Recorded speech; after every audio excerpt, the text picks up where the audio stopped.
Pragmatisme adalah salah satu aliran filsafat yang lahir di Amerika Serikat pada akhir abad 19. Tokoh-tokoh utamanya adalah Charles Sanders Peirce, William James, dan John Dewey. Filsafat ini lahir sebagai kritik terhadap filsafat yang terlalu sibuk dengan teori dan spekulasi, tapi sering jauh dari persoalan nyata manusia. Bagi para pragmatis, kebenaran tidaklah sesuatu yang absolut dan kekal. Kebenaran itu hidup, bergerak, dan diuji dalam pengalaman. Sebuah gagasan, sebuah keyakinan, atau sebuah teori dianggap benar jika terbukti bermanfaat ketika diterapkan dalam kehidupan. Dengan kata lain, kebenaran adalah apa yang berfungsi. William James pernah menyebut bahwa ide-ide kita bukanlah hiasan mewah untuk dipamerkan di ruang pikiran, melainkan alat yang dipakai untuk menavigasi hidup. Adapun John Dewey menambahkan bahwa filsafat seharusnya membantu manusia memecahkan masalah-masalah konkret seperti pendidikan, demokrasi, dan keadilan sosial. Pragmatisme juga mengajarkan keterbukaan pada perubahan, karena dunia terus bergerak. Maka apa yang benar hari ini bisa jadi perlu diperbaharui besok hari. Karena kebenaran bukanlah patung yang kaku, melainkan proses yang tumbuh bersama pengalaman manusia. Kita bisa melihat semangat pragmatisme dalam kehidupan sehari-hari, misalnya dalam dunia pendidikan. Jika ada dua metode belajar, pragmatisme tidak sibuk memperdebatkan teori mana yang lebih filosofis. Ia hanya bertanya metode mana yang benar-benar membuat siswa lebih paham dan berkembang. Atau dalam agama, pragmatisme tidak hanya terpaku pada dogma, melainkan pada pertanyaan sederhana, apakah keyakinan ini membuat hidup lebih damai, lebih bermoral, dan lebih manusiawi? Pragmatisme juga tampak dalam teknologi. Kita jarang bertanya apakah smartphone itu benar secara metafisik. Kita hanya tahu jika teknologi ini membantu hidup lebih mudah, maka ia bernilai. Ia benar secara pragmatis. Namun, pragmatisme tidak lepas dari kritik.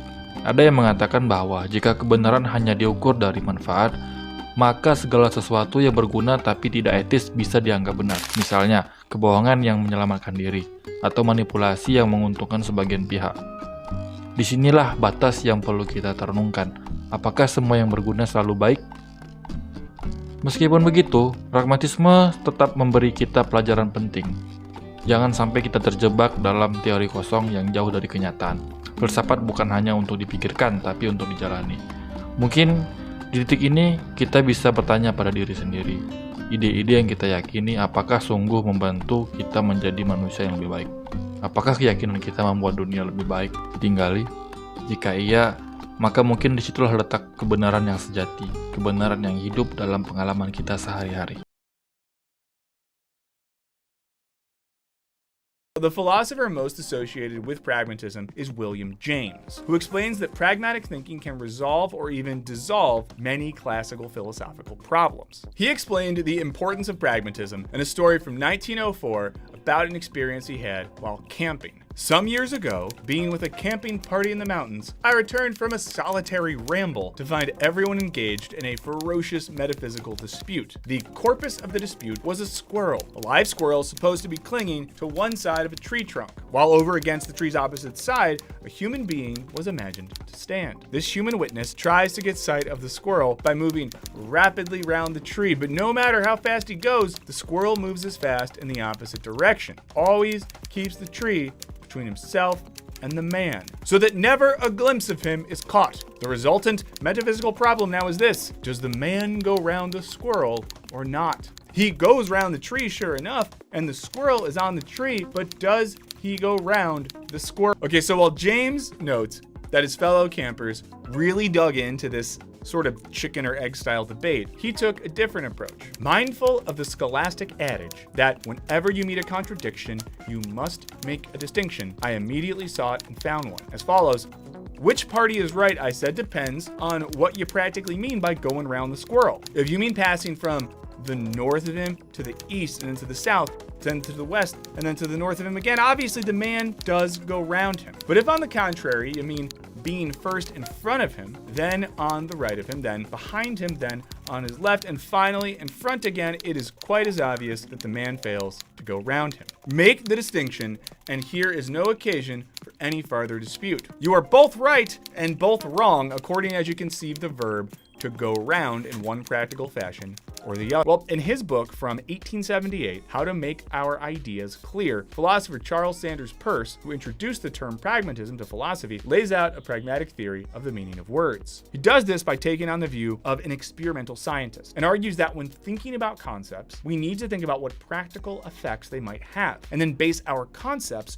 primarily around these effects. In other words, meaning is inherently tied to function. Peirce is disconnecting meaning from what we get in someone like Plato, where something's true meaning is the ideal form of that thing. This would mean that the reality of the chair you're sitting in exists only relative to the ideal form of chairness, i.e. the perfect and true concept of chair. In a more pragmatic sense, the reality of the chair you're sitting in is the practical effect of being a chair that supports your body as you watch YouTube videos at work. Now, James was inspired by Peirce and shared his desire to challenge the more traditional correspondence theories of truth. In his 1907 lecture, What Pragmatism Means, James argued, Mr. Peirce, after pointing out that our beliefs are really rules for action, said that to develop a thought's meaning, we need only determine what conduct it is fitted to produce. That conduct is for us its sole significant. Now we see this when he writes, if theological ideas prove to have value for concrete life, they will be true for pragmatism. While Peirce might think that the faith-based nature of theological ideas puts them outside the bounds of being true in any philosophical sense, James is arguing that if they have value for one's life, well, then they have value. And this made James more bold and even more radical than Peirce, writing things like, the true is the name of whatever proves itself to be good in the way of belief. And because all good mentors eventually turn into enemies, Peirce ended up criticizing James's view, calling his own work Pragmatism as opposed to pragmatism. James gives an example of this. A whole train of passengers, individually brave enough, will be looted by a few highwaymen simply because the latter can count on one another, while each passenger fears that if he makes a movement of resistance, he will be shot before anyone else backs him up. If we believed that the whole carful would rise at once with us, we should each severally rise, and train robbing would never even be attempted. Another way to think of this is that sometimes the first step of truth is simply just making a decision. James writes, do not decide, but leave the question open, is itself a passional decision, just like deciding yes or no, and is attended with the same risk of losing the truth. Now, Nietzsche was skeptical of both religion and idealist philosophy for the way they take us away from our own humanity and towards abstract concepts. The pragmatist tradition wants to evaluate beliefs on what they do more so than what they are in themselves. American philosopher Josiah Royce viewed James's will to believe, as he viewed Nietzsche's will to power, as an example of this contingent absolute idealism. There is no absolute truth, Royce says. There's only the truth that you need.